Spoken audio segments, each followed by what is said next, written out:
everyone to episode 8 of season 5 of the Northern Spin podcast. My name is Michael Taylor. By day, I'm the editor of Business Desk here in the Northwest.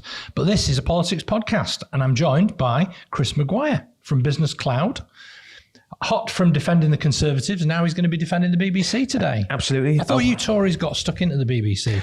I'm a lowercase c. I'm a lowercase c Conservative. Broadcasting Corporation. No. As always, you're slightly awry with the facts. I'm a lowercase c Conservative, and I believe in calling and holding the BBC to account, but also defending them. And I think we do need to defend them. So, in a slight departure from the normal format of Northern Spin, we're going to do a deep dive in section 1 on the BBC. It's 12 years since huge parts of the BBC decamped to Media City. I remember it in Salford, but the Beeb is a perennial political football, often kicked by the Conservatives, as you mentioned there earlier, constantly needing to justify its future. So we're going to offer some insights across a number of key areas, but it's not been a good week for your mate Keir. My mate. Yeah. So do you mean that in the genuinely he's my friend, which you sometimes use, or that you're using it that I'm an enemy of his, like you'd say your mate Dominic Cummings or something? No, you're reading into it when there's no need to read into it. So just for the purposes of clarity, everybody, Keir Starmer is the leader of the Labour Party, and Chris is trying to link me to him and saying that it's been a tough week for Keir Starmer, which indeed it has. Greater Manchester Mayor Andy Burnham, the Deputy Mayor, and 10 other leaders across Greater Manchester have called for a ceasefire in Gaza by all sides, and that has increased the pressure onto Keir Starmer. So we will discuss that in the second bit or the first bit or whatever. I've accused Labour of not having any new ideas of their own. Now their Shadow Chancellor, Rachel Reeves, has been exposed for nicking other people's ideas, for allegedly copying chunks of her new book, The Women Who Made Modern Politics. So we'll be discussing that and how damaging that is to Labour. Hope you're not going to defend that, Michael.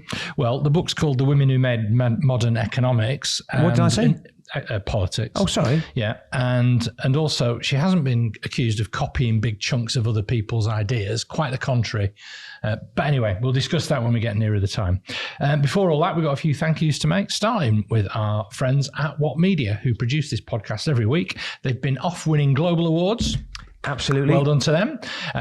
What's been going on with that? They won the Best Travel Tech Provider Award at the prestigious Global Youth Travel Awards in Lisbon in front of 500 people. That's for a piece of technology that they've got called ABC. Amazing piece of work. They beat some stiff competition, and it was a public vote, which made their success all the sweeter. So well done to What Media. Yeah, it's the first big award that What Media have won, and I don't think it'll be the last. So hopefully maybe we can win one together with the Northern Spin podcast. That'd be lovely. We've come close, haven't we? Got to the final of the Change Makers Award. That was good. we got shortlisted, and then that was it. No more updates.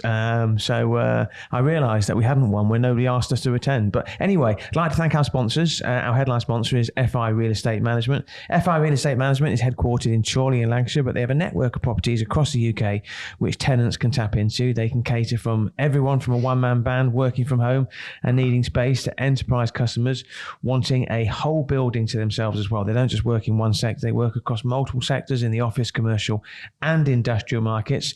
FI Real Estate Management pride themselves on growing with their customers on their journey. So if you are looking for property, the name to remember is FI Real Estate Management, and the name in particular is Matthew Pickles at FI.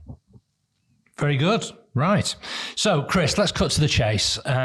We want to discuss on the Northern Spin podcast this week all about the BBC. It's massively important to the economy of the North, with huge swathes of the BBC, such as sport, news, digital, children's, all, and in religion and BBC Six Music, all decamping to, and Radio 5 Live, of course, all decamping to Media City at Salford Quays.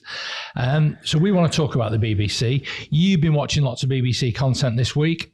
As you know, it's unavoidable. You can't not do. So tell us what you've been watching this week. Okay, so Celebrity Race Across the World. So I watched the final of that yesterday, and I'm not going to spoil it for anybody. Also watched the new Sir David Attenborough series, Planet Earth 3. Yeah, filmed over 5 years across 43 countries. Absolutely amazing TV. I think that really does touch people's hearts, doesn't it? It does, yeah. Amazing journalism as well on the BBC. Yeah, absolutely. And, Sir David Attenborough did this piece in the first episode of Planet Earth 3. And he said, when I came here the first time in 1955, and then you realise just what a legend, David Attenborough is. I've been listening to a podcast series called World of Secrets, the Abercrombie guys, about the sordid goings on at the fashion brand Abercrombie and Fitch, which resulted, I think, at the back end of last week in former CEO Mike Jeffries facing criminal charges. So that emanates from a BBC documentary alongside Panorama as well. I've also listened to my usual fix of newscasts with Adam Fleming and various match commentaries from the Cricket World Cup in India, which I prefer not to have done given England's awful showing. But what they've all got in common, because you mentioned it earlier. Well, that's right. These are all really, really good examples of high quality content from the BBC. Yeah. That's what their absolute trademark is. Yeah. And I think the point you want to make is that the BBC, for the most part, do a brilliant job, right? Yeah, I think 3% of their output relates to news and 97% of their output relates to non-news. They get 97% of their complaints, probably, for their 3% of their news outlets. And I've listened to so much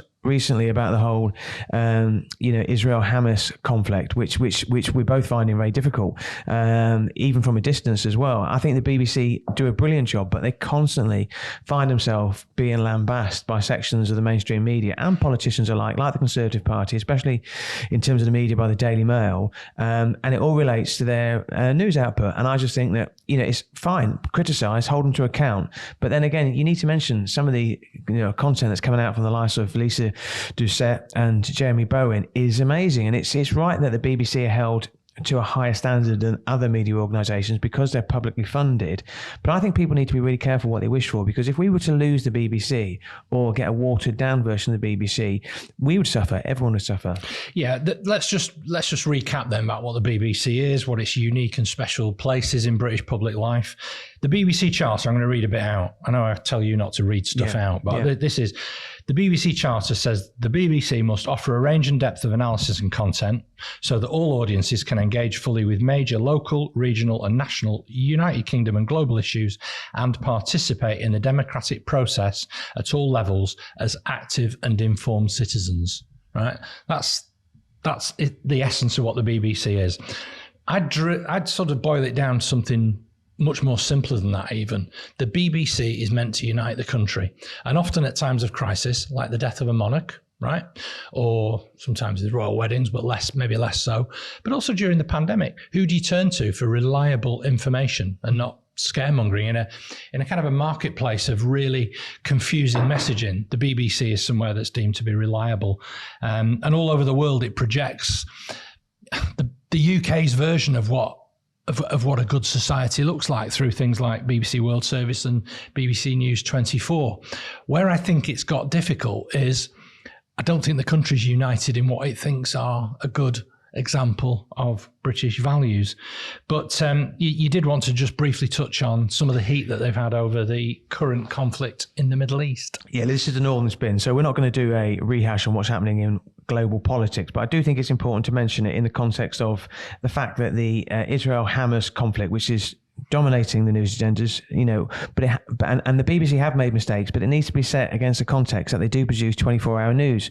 There are a couple of mistakes that they made. One was in relation to the explosion in Gaza City at the Al Ali hospital, and they probably placed too much emphasis on speculation as well. And they had another, their reporting of some pro-Palestine protests can best be described as clumsy. They used those words themselves because they said that the word they used were people voiced their backing for Hamas, but they later accepted there was little evidence of support for Hamas as well. Now, my personal opinion is I think the BBC have done a really good job of covering that, but they have made mistakes. The difficulty is, and people who started this, in the fog of war, it's difficult to be 100% accurate, and that's the challenge the BBC have got moving forward. Yeah, I think one thing we've got to remember, if we just take a step back from all of the day-to-day fog of war stuff, is the BBC is always a political football in culture war battles. Each senior appointment that they make, be it Director General, in fact, even the head of news, when they hired somebody recently in the last couple of years from The Guardian, that became Jess Brammer, that became a massive political issue about whether the BBC upper echelon should sign it off. They all feel like tactical moves in an ever increasing and ever more bitter culture war, exploited by forces that are aligned against the BBC. At surface level, most of the assaults on the BBC at the moment look incessant and relentless. Those committed to its values and founding principles seem to be dug in, but also they seem paralysed in their decision making. You remember all the stuff around with Gary Lineker, whether he should be speaking out. They didn't really know which way to turn. And I think it's a particular issue for the BBC, but it's not unique to them in the British media. The problem the BBC have got is they're a bit like the NHS. They're huge, they're a little bit unwieldy, and they're bureaucratic, and they're a little bit top-heavy as well. The problems I referred to about some of the mistakes the BBC have made, it's not unique to the BBC. The New York Times, they've admitted that they relied too much on claims in reporting of the Al Ali hospital explosion as well. And ITV, they've apologised for an interview that they did with an Iranian state TV reporter to discuss Islamophobia. Now, according to the BBC, they reach 500 million people every week. So they've got a huge influence, and with great power comes great responsibility. Yeah, I wrote a piece for Big Issue in the North in 2021. In fact, I spent most of the 90s reporting on the television industry as a journalist. And the BBC, was it ever thus that it was a political football? I remember being accused of being the Baghdad Broadcasting Corporation by Tory MPs when they weren't as sympathetic during the first Gulf War in the early 1990s. I read a fascinating book by Peter York, who's better known as a cultural and fashion commentator, wrote a book called The War Against the BBC, where he dug into some of the campaigns that people on the right wing of politics were waging against the BBC. There was a campaign in 2020 led by supposedly a plucky student called James Usel, called Defund the BBC. But actually it was, another of these Tufton Street advocacy groups backed by the usual, right out of the Vote Leave playbook, bringing into play people like Tommy Robinson to protest outside the BBC, with high profile support again from journalists on the Daily Express and the Sun. So, you've given a fairly spirited defence of what you think about the BBC, so have I. Where do you think they've been going wrong? Well, I've always said the BBC's strengths is its biggest weakness. So its constitution, which you read about out of earlier, its charter actually, it says it has to be impartial. It has to give weight to both sides. But that's fine. The problem is the coverage of Brexit was really poor because they gave time to people. It was simply telling fibs. At best, they were telling fibs. So then you get this skewed conversation. COVID was the same. I mean, you've got views on COVID, and one of the examples you've given is the whole issue with Emily Maitlis. Yeah, well, Emily Maitlis went on BBC Newsnight and said, Dominic Cummings broke the rules. We know he did. The public know he did, but they're perplexed as to why Boris Johnson won't admit it. And she was effectively sacked from Newsnight, or at least put on hold because of what she said. And there was nothing in it that was factually incorrect. And it's this idea that because the Prime Minister, because the government say it, then the BBC shouldn't actually be calling them liars, or when in fact they completely were. Within 24 hours and following a direct complaint, she was booted off the air. She looks back and says she didn't do anything wrong. But, you think again about like the anti-vax movement as well. The BBC have done some fantastic stories on that, but I think that puts them up against a huge swathes of public opinion. But again, like you said, there's been plenty of examples where the BBC have run into the government over the years, even back to the Falklands War in the early 80s. Yeah, like I say, I was reminded of a quote over the weekend from Norman Tebbit, where he branded the BBC the Stateless Persons Broadcasting Corporation because of what he considered to be unpatriotic coverage of the Falklands War. Here's a question, put you on the spot. Do you believe, Michael Taylor, the BBC is biased? Right, I'm going to surprise you. Yes, I think it is. I think the BBC is biased, but not maybe in the way that you thought when you wanted to frame the question to me. I think all journalism contains essential biases. I think you and I, in the business journalism that we do, has an inherent bias towards, business, startups being a force for good in society. I don't think the BBC is any different in its overall stance. It has a bias towards a form of aggressive neutrality that holds everybody in public life to a certain standard of behaviour. It has a moral bias towards charity, public service and kindness. I think it has a bias towards an acceptance of the monarchy as the kind of the base of our society. It treated the office of Prime Minister with a respect that I don't think two recent incumbents of that office necessarily deserved. In fact, I'd say, go so far as to say they disgraced it, but the BBC still treated them with a deference. I think it has a bias towards science.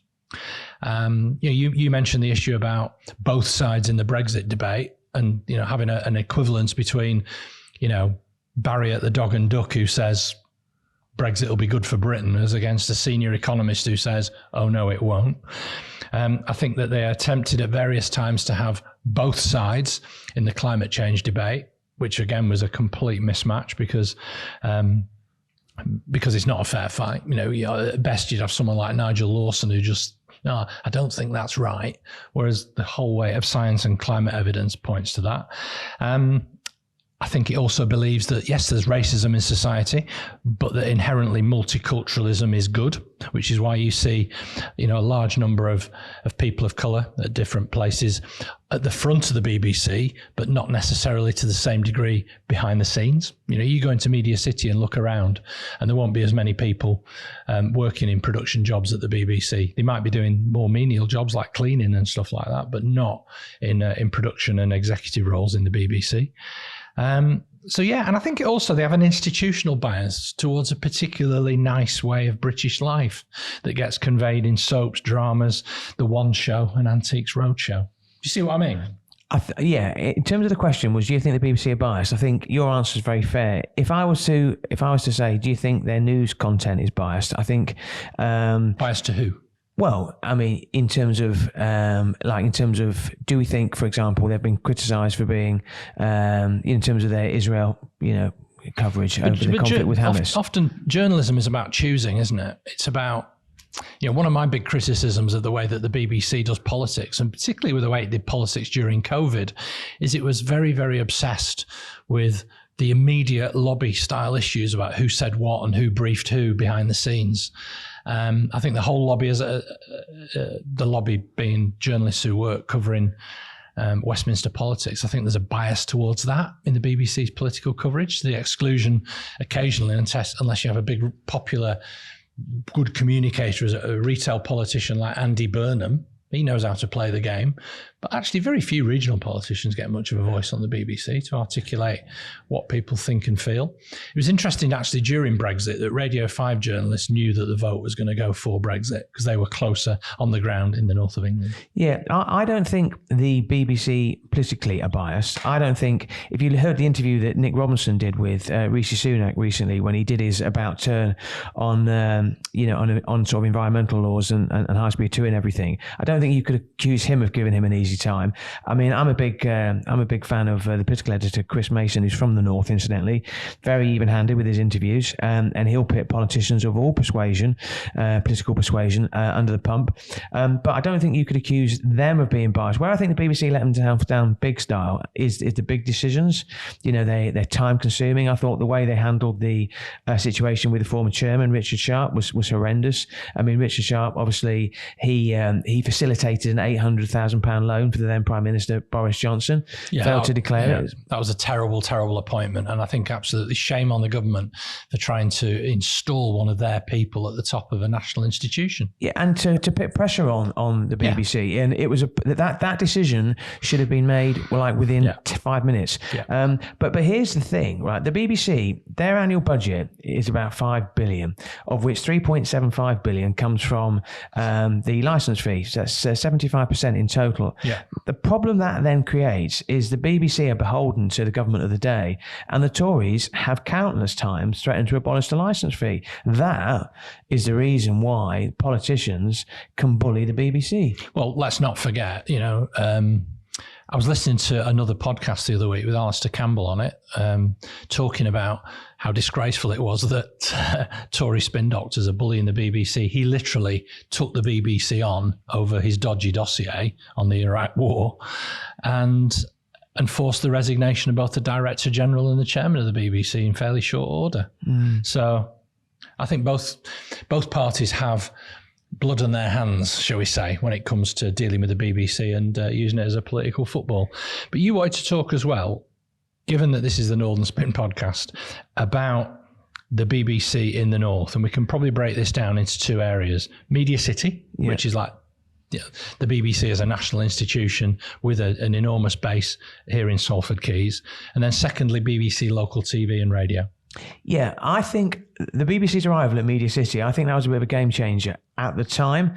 And there was a real sense of identity and personality. And as business journalists, you knew who was the face of the BBC in the North. So you had Peter Salmon as the head of BBC North and Alice Webb as the chief operating officer. Alice Webb, I interviewed a number of occasions. She left, I think, about 2-3 years ago. I don't think you've got that level of visibility now with BBC's senior execs in the North. Yeah, I had a look at this actually when you raised the point as we were preparing. As far as I'm aware, none of the top 10 best paid executives in the BBC are based at Media City. They'll all be based at either, at Broadcasting House in central London. Yeah. Where incidentally, did you ever see the comedy show W1A, which was amazing that the BBC produced it? No, I didn't see it. Yeah, it's kind of like The Office or one of these spoof documentaries about a workplace with its own arcane bureaucracies, pointless meetings, corporate like nonsense that people speak. It's well worth looking for. I think a lot of it came out of a series called 2012, which was about the Olympic Organising Committee. I think it's easy to mock some of its internal language and processes as well. I think the fact that there's less visible personalities at the top of the BBC at Media City could be construed as a good thing or a bad thing. What I mean by that is they've sort of embedded themselves into the North. It's just become normal now. Part of the UK. Yeah. It's been normalised. I think when the BBC first moved to Media City, you had high-profile presenters like Richard Bacon, Susanna Reid and Nicky Campbell travelling up from London rather than move up to the North. I think you've met Nicky Campbell a few times, haven't you? Yeah. What do you think of him? He's great. Okay. Yeah, I love him. But that's not changed. But that's changed, isn't it? So there's other presenters like Rachel Burden, who I knew when she was in Bristol, Sally Nugent, presents BBC Breakfast. The impression you get from them is they've really embraced the North as well, and they've almost become ambassadors for the North by default. Living up here. You can add to that list Nihal Athanarkai, who's really embraced life in the North as a key presenter on BBC Radio 5 Live. But it required some real effort by some very good friends of mine to open up new social circles and cultural opportunities for him, and of course popping down to the Old Town General Store along from his house in Stockport to go and buy some nice gear off Tony, the owner of there. He's a big Tottenham fan as well, isn't he? He is, yeah. There's been a real influx of BBC people at all different levels who've come to parts of Greater Manchester, including where I live in Marple. And as I said, Nihal lives in Hazel Grove, just a few miles away. Let's not forget as well that Media City is the home of digital innovation in the BBC. In the teeth of technological challenges with all the burgeoning on-demand services like Netflix, Prime. The BBC has done pretty well with the iPlayer, BBC Sounds, collaborations with ITV on the BritBox streaming service. And I think they've managed to keep the BBC fairly technologically relevant to audiences, even though, I think obviously their exposure to young people has probably diminished. We've got, in this very episode of Northern Spin today, we are watched by a student of the University of Salford. And one of the issues that was raised in the early years of the BBC in Media City is how many people from Salford are working at the BBC. Now, I haven't got any figures on that, but I'd be interested to know whether there was a pathway between the University of Salford and the BBC. Let's hope so. Well, there was certainly a really, like you say, you mentioned Alice Webb before. I met her a few times when I was working at Manchester Metropolitan University. One of the big projects that I worked on was the School of Digital Arts, as it's now known. And, we had to raise money from government to get that signed off. And the BBC were an absolute integral pillar of that project and their collaboration with the university in creating a real centre of excellence to help bring that talent through in media content creation. But something else, though, as well, it's about attracting big, important global institutions to somewhere like the North and making people feel comfortable here. It's not a cultural desert. I think we got over that sort of 12 years ago when there was some reluctance from the likes of Richard Bacon to move up here. In the course of the last week, I went to 2 events in Manchester City Centre. One was hosted by a French shipping giant, CMA CGM, and the other was by American bank JP Morgan. And they're both opened up in Manchester, and they've relocated people here. There's a real momentum that the BBC can play as being an important part of that shifting narrative that says the North, Manchester in particular, has a place for that kind of executive entrepreneurial class to feel at home in. But where I think the BBC's got to be really careful, they can't just say job done. Look at us, we've moved to Media City. That's my point. I don't think they do. Yeah, I mean, it's just an idea, just thinking aloud. But I mean, can you imagine if they had a weekly TV show called, say, Northern Spin with two middle-aged white guys, where we talk politics in the north? I mean, I think that could be a winner. Let's go super local now. So over the years, we've both appeared on BBC Radio and BBC Northwest Tonight for our views on business and politics. I was once interviewed about cryptocurrency. I've been on BBC National News. I'm not surprised. I'm not surprised. And Radio 5 Live. Yeah. That's the important thing. I mean, not just the local stuff, but actually getting getting northern voices in our world on the national news. When I was the editor of the Chorley Guardian, I was asked 3 times to appear on the Jamie Ryan show, and I think he wanted a real voice, somebody in the north, albeit with a southern accent. So I want to talk about local radio and TV. So as part of its charter, the BBC has funded the Local Democracy Reporting Service, which created up to 165 new journalism jobs to help fill the gap in the reporting of local democracy issues. We've spoken a lot actually about people talk about the thin blue line in police. The thin line in local media is becoming ever thinner, and I think the BBC have tried to plug that gap, haven't they? Yeah, they definitely are. I think the local democracy reporters have basically just been a resource that's been used by the local papers, and the BBC have footed the bill for them, and it helps them to cover council meetings. How would you more broadly then describe the health of the BBC across the north? Well, I think it's. I'm really worried about it. I'm worried about local media, and I'm worried about the BBC on a local level as well. So RAJAR, which are the industry listener figures who monitor radio stations across the UK, they've reported that BBC local radio suffered a 20% fall in listeners in the last 2 years on the back of some pretty brutal staffing and programming cuts. So you'd have BBC Radio Lancashire, they would share the same output as BBC Radio Manchester as well. I think there's some talented journalists in the BBC locally, and a lot of those go on to national radio as well. I think you saw some of that talent evidence when the Liz Truss was taken down in a series of BBC Radio interviews in 2022. But I do worry about the future of BBC Radio on a local level. They did an amazing job, didn't they, those local journalists? Yeah, they did. Yeah. But the thing is, they can't just be seen as once a year putting the MP or putting the Prime Minister under pressure. And I've got to say, what's been the groundbreaking content coming out of local radio and local TV? If you just cut back and cut back and cut back, and you make more and more people redundant, then it becomes harder and harder. Yeah. So I think on balance, so that's a really good jog through the BBC and the issues that they face. Well done for putting it together and giving us the prompt to do this. It's been a really useful exercise. I hope people have liked it. But one big problem, and I do need to say this as well, is that I was talking to my daughter who's 23, and I said, what do you think of the BBC? She said, don't watch it, I'll watch Netflix. And that's going to be their big challenge, engaging with a younger audience. So once again, you do all this great journalistic work and you reduce it to an anecdote from your family. No, not at all. Because I've spoken to other young people as well, and that's a challenge they've got. And that's a challenge they've got. I mean, that's a typical you, that is, coming in with a snidey remark. You've got 5 kids. No, you've got 5 kids. Do they watch the BBC? They are not a scientific sample. No, I know they're not a scientific sample, but a lot of young people don't engage in the BBC because they watch Netflix and stream services. But facts. Yes, listen to me, Chris. Yeah. My point was, you came up with a figure, you analysed the RAJAR figures that show that BBC have a 20% fall in listeners in the last 2 years, right?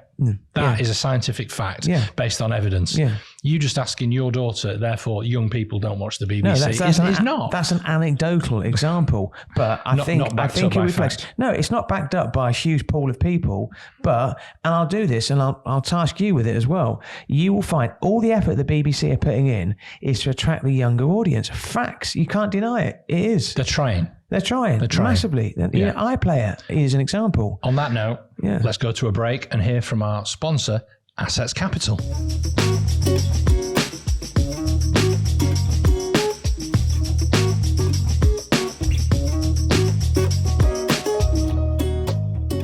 Assets Capital is a leading Manchester-based independent specialist lender who, for the last 10 years, have supported UK SME house builders, property investors and business owners to achieve their ambitions. Having lent over 1.7 billion to date, and with ambitious growth plans, Assets are well on their way to breaking through the 2 billion of lending as they embark on the next phase of their journey. They have a dedicated team of property professionals and lending specialists who pride themselves on getting to know their customers and being with them on every step of the journey. If you need a straightforward, no-nonsense lending partner with a proven track record, contact Andrew Charnley and the team at Assets Capital. Big enough to matter, small enough to care.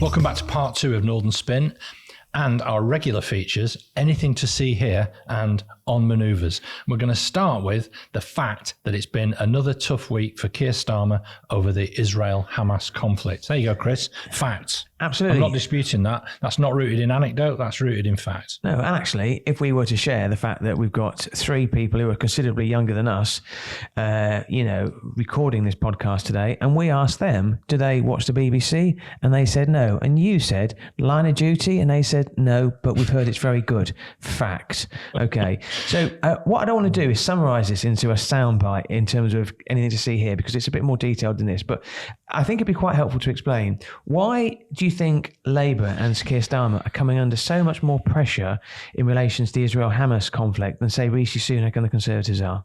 I think it comes down to the very simple fact that the Muslim community feel extremely aggrieved over the issues in the Middle East.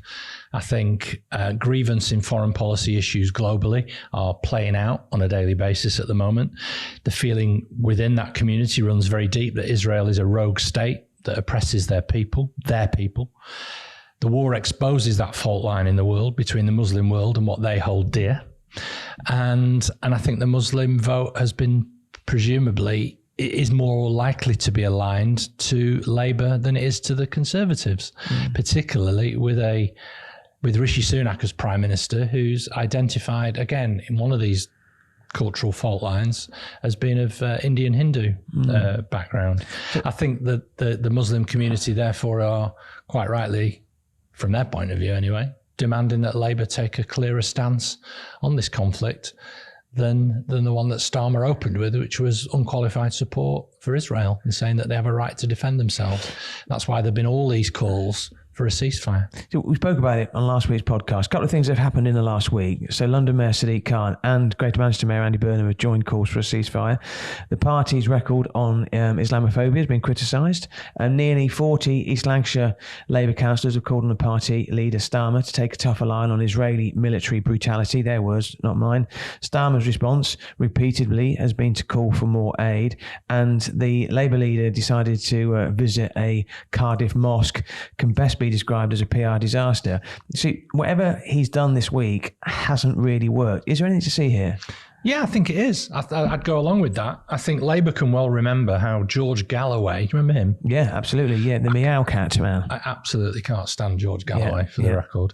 He picked off the Muslim community and exploited their grievances in 2 different constituencies where he stood as an MP, and successfully, Tower Hamlets and Bradford. He tried the same thing in Batley and Spen in the by-election and ran Kim Ledbetter quite close, if you remember.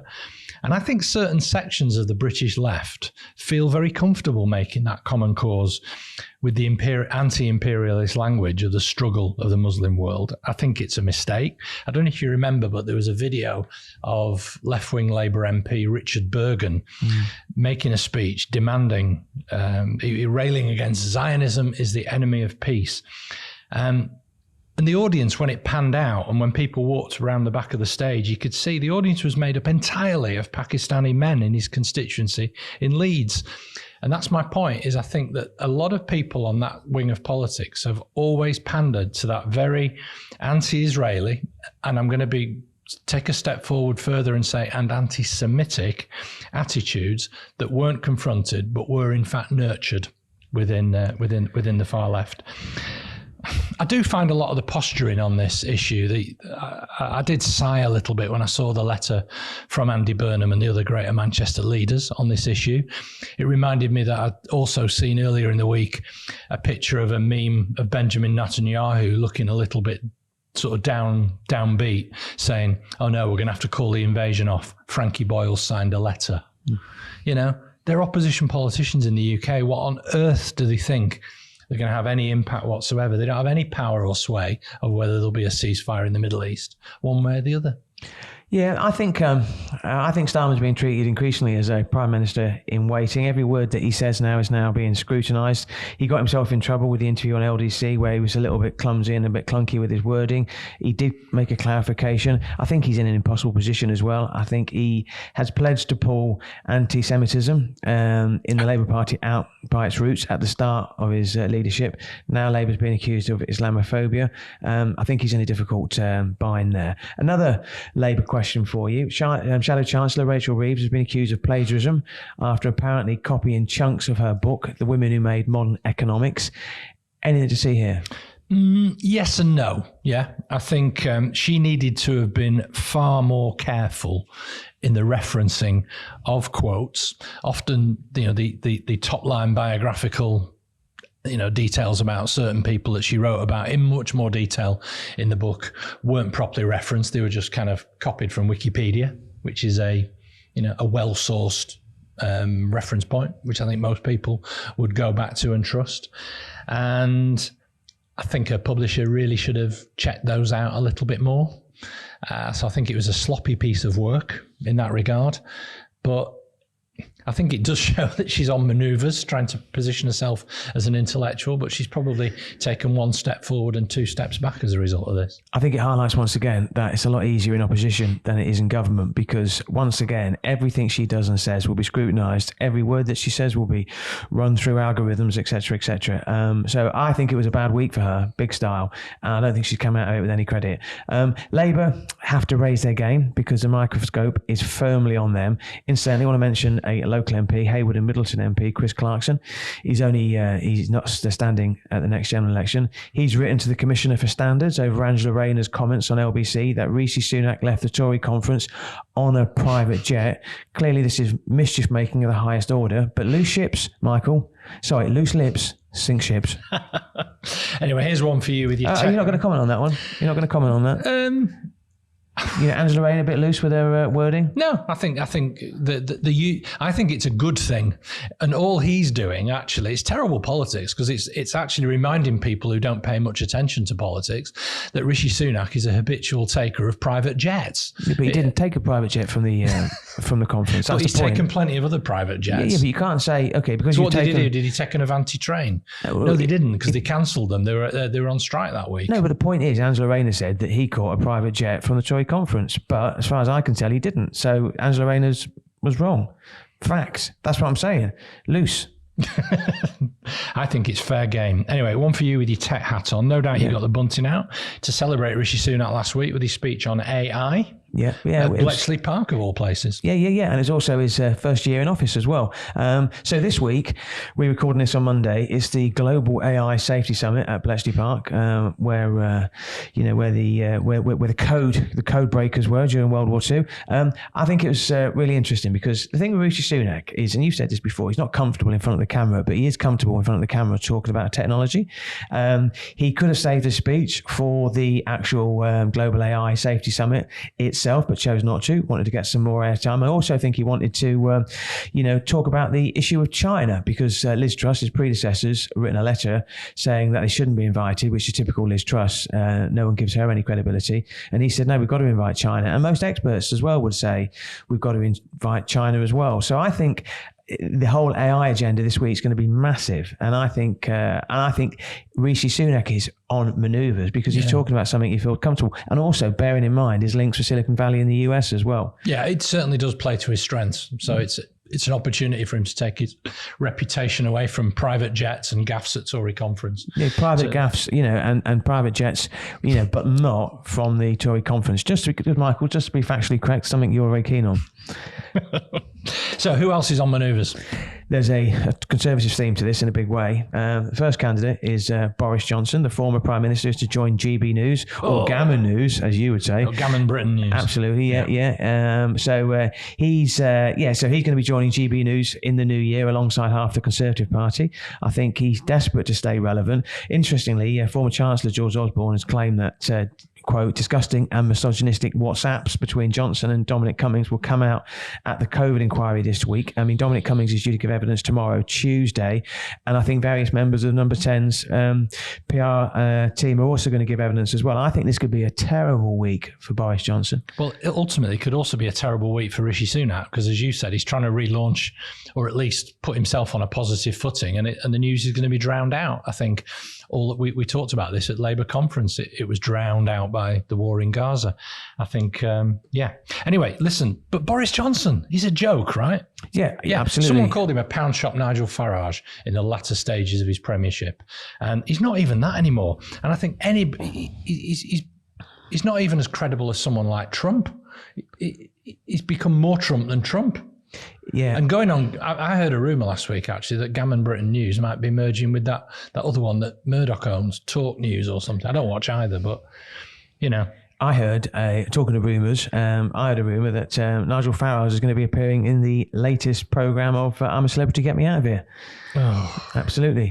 Which I think it's the first time so far today we've actually agreed on something. The next name I want to give you on Manoeuvres, another Conservative, is Education Secretary Gillian Keegan. We've done her before, haven't we? Yeah, we did it recently actually, where she was doing an interview on ITV, and when the filming stopped, she said off air, she said that why can't the public thank us for doing an effing good job? She's from Knowsley originally. Obviously, it didn't do her credibility much good. So what you're seeing now is you're seeing a little bit of warm PR in publications that are warm to the Conservatives, like the Daily Mail, big piece at the weekend, where she spoke very bravely, actually, I think, about her unsuccessful treatment at IVF, but talks about the relationship she's got with her stepchildren as well. It was a nice piece, but definitely on Manoeuvres, definitely trying to curry favour. What do you think? Yeah, I agree with you, Chris. Okay, let's caption that and do it as a TikTok video.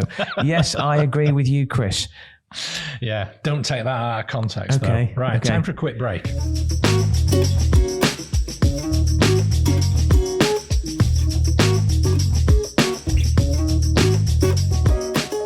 Business Cloud was founded in 2016 and our tagline is faster growth through tech. Every morning, our newsletter lands directly in your inboxes all over the UK and all over the world and provides insight with Byte. Our Tech 50 rankings shine a spotlight on sectors as diverse as fintech, pop tech, health tech, and other sectors as well. Our recent Fuel Manchester event won rave reviews, and we've got exciting plans for Fuel to take it far and wide in 2024. Business Cloud is the name you can trust in business.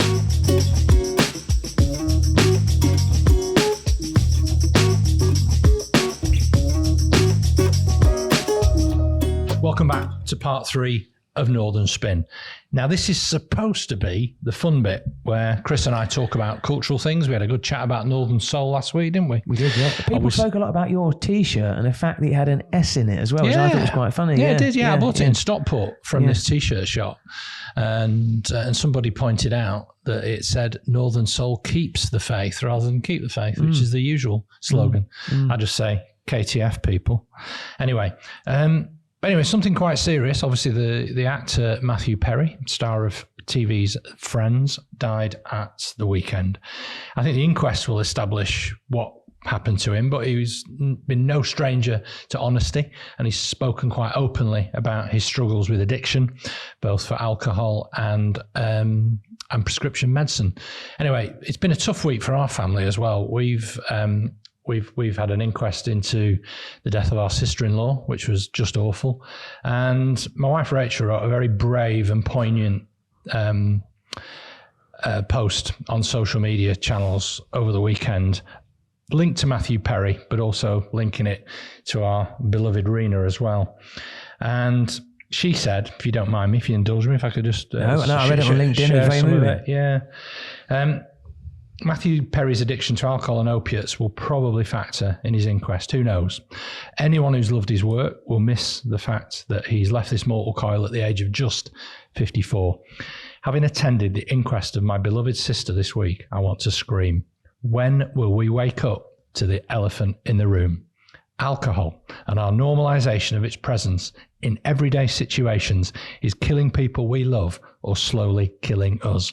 We pour a drink for everything. It's the weekend. I've had a bad day. I need to decompress. It's wine o'clock. It's a celebration. It's a funeral. I'm stressed. We're having a meal. We're at the airport. It's 5 a.m. It's a habit. Alcohol is as addictive a drug as any. When it gets its hold, a person will hide away its hold on them. They'll deny it, they'll lie, they'll make light of it. And then Rachel goes on to say, in April 2021, I asked myself, can I manage without it? She didn't think she would, but she has. And she joined me on my abstinence from alcohol, which I've not touched a drop since 2011. Yeah, powerful words. I think, and I know Rachel she's not demonizing people who drink as well. She's just expressing the fact that it's, too many people turn to drink. Yeah, I think that's the point she's making, is we've normalized it as part of our culture, and we're conscious of that, given that, we have 5 kids between us, and, we're worried about the kind of, normalizing alcohol use and binge drinking in particular, and the damage that it does to young people and the habits that it forms. We spoke earlier about whether or not young people are engaging with the BBC, and I did a straw poll of 4 young people, and they all agreed that they don't watch a lot of the BBC, but they all watch Friends. So waking up to the news that Matthew Perry had died at the age of 54, I decided to do what I tend to do and just Googled a bit about him. And I saw an interview that he did with the journalist Peter Hitchens on Newsnight in 2013. I'm very mindful that when you see stuff on social media and they cherry pick a 40-second snippet, then it can be a bit misleading as well. But the general view was they were talking about drug courts, and Hitchens spoke about his the fantasy of addiction, and that people have a choice, and it's all about willpower as well. And Matthew Perry's point was that alcoholism and drug use is an addiction, and the problem that he had was he could control having the first drink, but if he had that first drink, he couldn't control having the second, third, fourth, and fifth. And I thought that was incredibly sad as well. And it was very powerful watching that 10 years afterwards on the day that he died. Yeah, particularly, watching that now must have been tough. Yeah, it was. And anyway, also you look at it and you think to yourself, what a waste.